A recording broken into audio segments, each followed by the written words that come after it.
Yes, folks, hello, welcome once again to ModXtra Games and Collectibles. I'm Chris, this is my channel. Absolute pleasure to have you with me here today. It's time for another GI Joe Classified series news update. That's right, folks, ModXtra Games and Collectibles is where you get some of the GI Joe Classified news some of the time, usually after you've heard it everywhere else first. Indeed, we are once again in true ModXtra Games and Collectibles fashion, operating in a timely manner, rolling up a day late and $1 short. I had a little run where my news commentary videos were a little bit more timely, but I've had the pleasure of a school production of The Wizard of Oz this week and a basketball final that I've had to put Dad's exclusive Uber into operation for. But nonetheless, don't panic, folks, because I am here now to talk about all the things that have been going on in GI Joe Classified series this week just gone. So let's get into it and let's take a look at some of the news, shall we? And getting us started today, folks, we have some new GI Joe Classified series digital renders to pour over.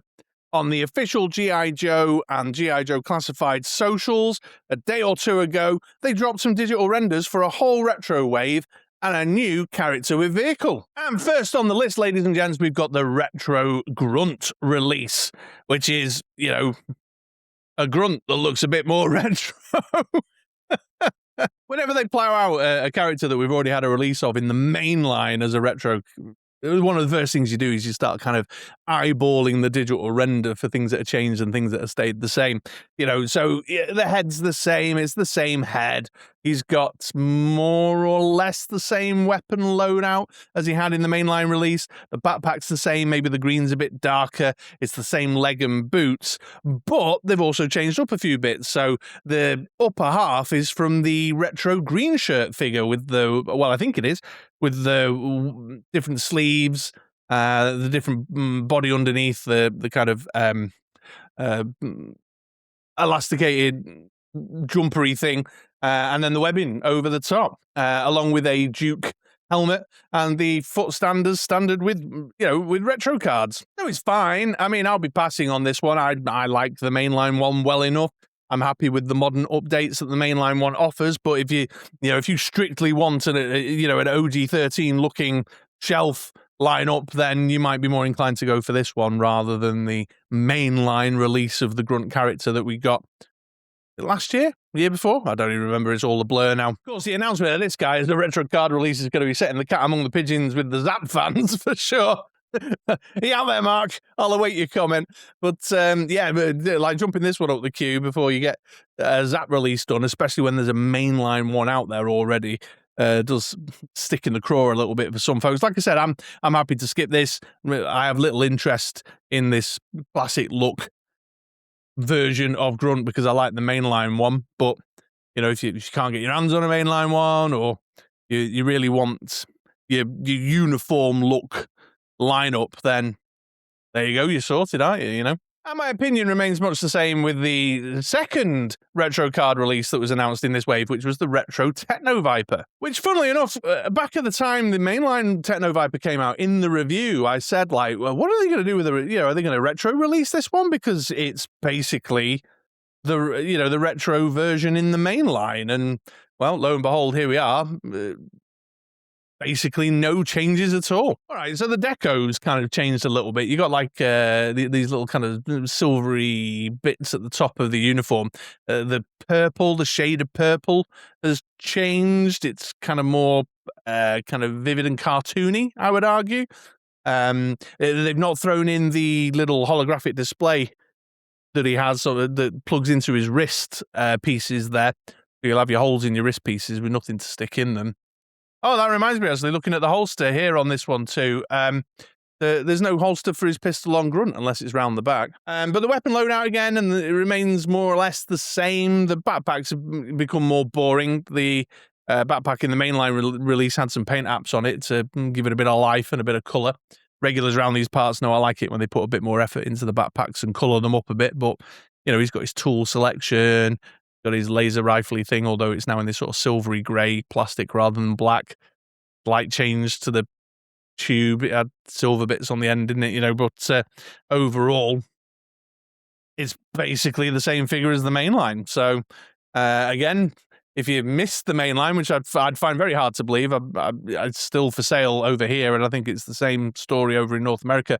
In fact, didn't I see some pictures on Facebook of this one going out for cheaper in Ross or something? So, yeah, I don't know. I'm not sure about what they're thinking is with this one, considering how retro-looking the mainline release was already. But nonetheless, there it is, and it's a part of the wave. The third figure, though, the third figure in this retro wave has definitely got me excited. It's the Wild Bill retro release. Now, obviously, Wild Bill's already had a release along with the Dragonfly, and this one does have some differences between the Dragonfly edition of the character and this now retro edition of the character. But I've said for a while now, again, regulars around these parts know that this idea of having a retro release of a character that's included in a HasLab but making changes is okay for me, because it means that core characters like Wild Bill, or another recent example would be like Crazy Legs, is not hidden away behind the HasLab door for folks like me who have neither the space nor the cash to be going in on HasLabs. But the release that they're giving us is different enough that your HasLab edition of the character is special and unique to your HasLab experience. We sort of knew this was coming. I think it was Chris, Diagnosticator over at Full Force, who sort of confirmed that it was on the way. There was a leak photo, a production picture that was doing the rounds, and there was some speculation about, is this an early iteration of the HasLab version, or is it a new iteration of the character? And as we can see, it's turned out to be the new iteration of the character. And we know this because of the arms. He's got different arms, and he's not got the leather gloves, for example, which he had on the HasLab release. I think the vest is the same, but the paint applications have been dialed back, or it doesn't have a dry brush. I think they had a dry brush on the HasLab one, maybe, or a wash or something. So, you got that going on. The shades, well, it's the same shades, but they changed the color of the lenses and the metally bits. What do you call it? Frames. Jesus. The lenses, changed the colour of the lenses and the frames. Christ. Stop recording videos so late at night. And we also know from the leaked production pictures that the patches there on the shoulder, which you can't really see so well in this digital render, are different to the shoulder patches that are on the version in the Dragonfly. Otherwise, those broadly the same. Got the hat, got the shades, got the hair swap, got the knife, got the 2 6-shooters to pop in his holsters. It includes the foot stand as standard with retro card back releases.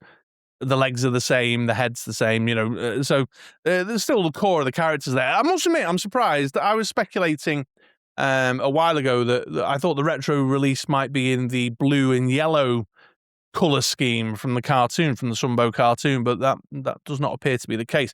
Whether we'll see a blue and yellow edition of the character down the line is yet to be seen, but this is a good one. This is a solid one. I'll go in on a retro Wild Bill.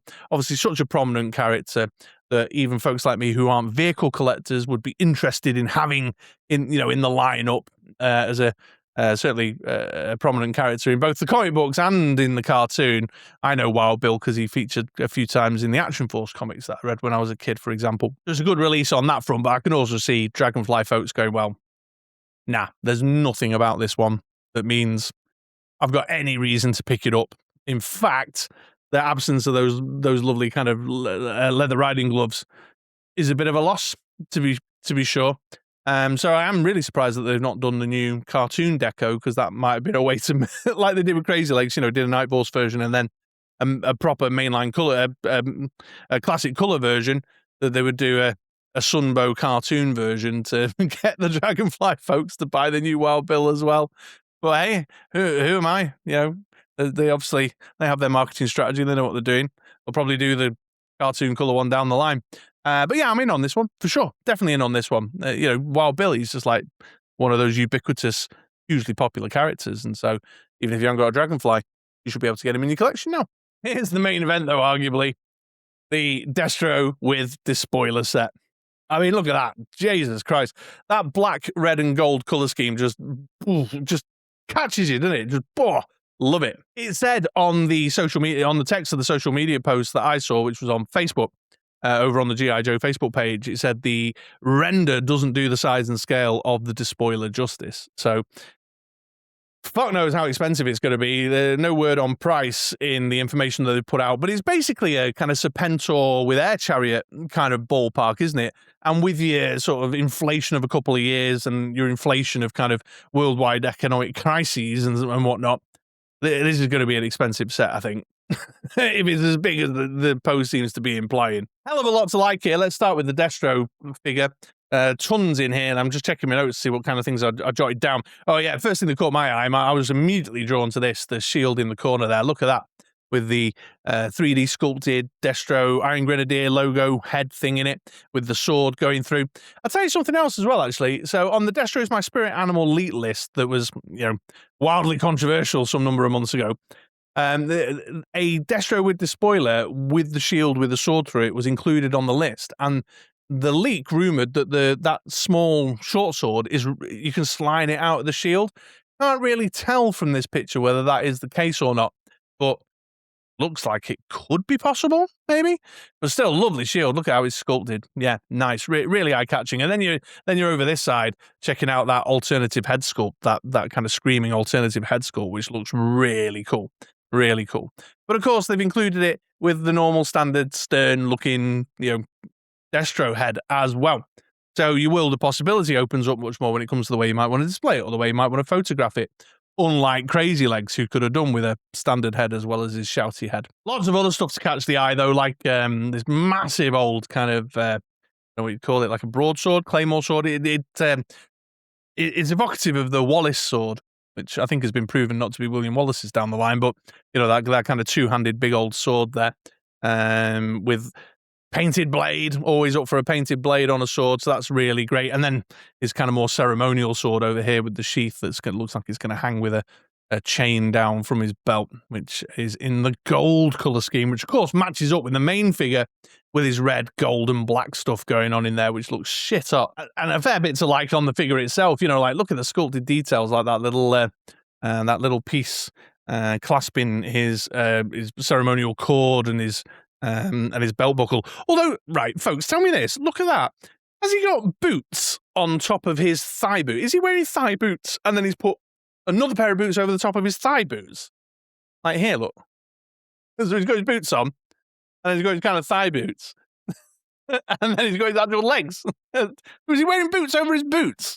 But anyway, talking about the sculpted detail, like the belt buckle and the belt sculpt detail in there, and you can see there's like little Iron Grenadier sort of signets at the top of his boots there. Oh, maybe that's like a sash or a scarf that he's clipped on around. That would make more sense, wouldn't it? It's not boots on top of boots. It's the same armoured leg piece, like a kind of medieval suit of armour, isn't it? And he's put some sashes around his thighs. Anyway, I'm in the weeds. What was I talking about? Yeah, so looking great. The soft goods cape in there as well. I don't know, is that the same as the one that was with the what was he called? The Twilight Guard? Was it the Twilight Guard? I didn't pick it up, and I've had a brain fart as its name, but I don't know. Is it the same? Someone let me know in the comments down below.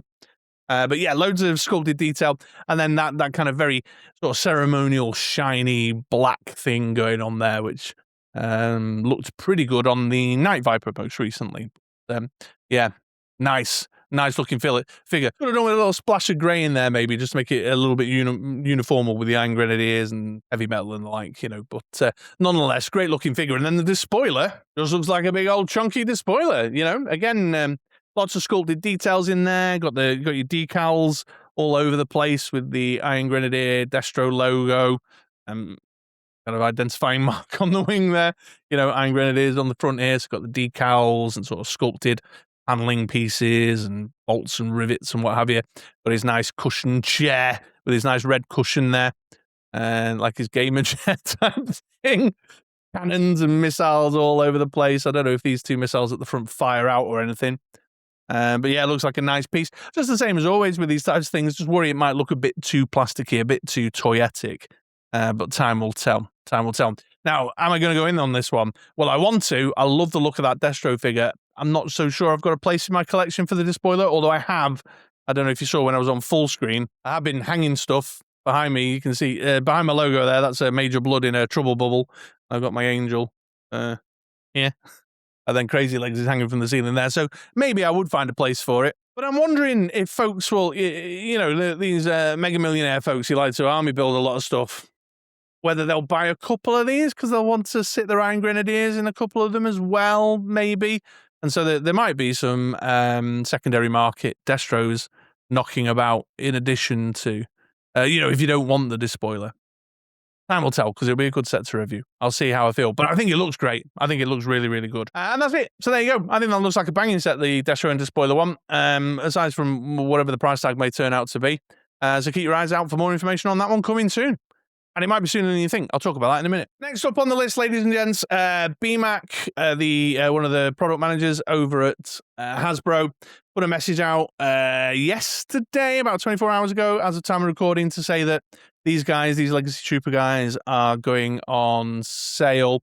We're seeing pictures knocking around again on the likes of Facebook and Instagram of people happening across them just on the shelf in Walmarts. So they've clearly been delivered to Walmarts, but he was also saying that, you know, your Amazons, your Big Bad Toy Stores, etc., etc. So have a look around. I checked on a few of the UK sites, like the UK Pulse today, and they're not showing up over here yet. But you guys, you viewers in North America, go check out your local Walmart or get yourself on one of your favorite action figure retailers, because they're going up. And then finally, just today, bit of news, there is a Hasbro Pulse fan stream coming down the pipeline. It's taking place on April the 1st at 11 a.m. ET. I don't believe it's an April Fool's. I believe it's a legitimate fan stream. Again, the post on the official GI Joe and Hasbro Pulse social medias was, "You've been overlooked, GI Joe. About time you guys had a fan stream." So this is coming down the pipeline just next week, which will be great. What are we going to get on the stream? Well, I mean, it's anybody's guess. The fact that they've dropped renders this week could very well mean that we'll see in-hand reveals of some, if not all of these renders next week, and it gets opened up for pre-order. That wouldn't necessarily surprise me. That has been a little bit of a pattern of late, where you get the render and then the pre-order opens up fairly short term afterwards. So we'll see what happens. We've got a couple of figures that we know is on the name-only list. Deep Six, Iceberg, Chabang, you know, is hanging around. So maybe we'll finally get some digital renders of those guys. But they're undoubtedly going to be opening up some pre-orders with some kind of in-hand show and tell of some characters for sure. Oh, maybe that. Have we seen the Arctic 3 pack in 3D plastic? I don't think we have yet, just a digital render, so maybe that. I don't know. And perhaps a surprise or two along the way. Who knows? Maybe more of that. That Destro is my spirit animal elite list is coming down the pipeline as well. Maybe some form of dinosaur companion to go with Professor Rockclaw. I don't know. Who knows? Let's see what happens there. But I'd be very surprised if we don't at least get a render of maybe Deep Six, because I think they know that we're eagerly anticipating that one out in the fan base. So yeah, there we go. That's all the news I got for you. So there we are, folks. You're as up to date as me, although, as you're probably gathering now, Mr. dropping his vid 2 days late, I'm not necessarily the most up to date either. But I hope you found my thoughts and comments interesting. Nonetheless, I'm interested to know your thoughts and comments, so please do drop into the comments down below and share your thinking on the retro wave, share your thinking on the Despoiler, share your speculations about what might be revealed at the fan stream next week. If anyone's interested in it, I'm fiddling around with a beer barrel and a skull I was using to take some photos earlier today, and I'm being a fidget. Stop it. Anyway, that's me all done and dusted today. Thanks very much for tuning in. I hope you enjoyed it. If you did, do all the YouTubey stuff, click the buttons and what have you. But in the meantime, all I remains to say is thanks for watching. Come back around again for another video sometime soon, and you have yourself a great day. All right? Take it easy, folks.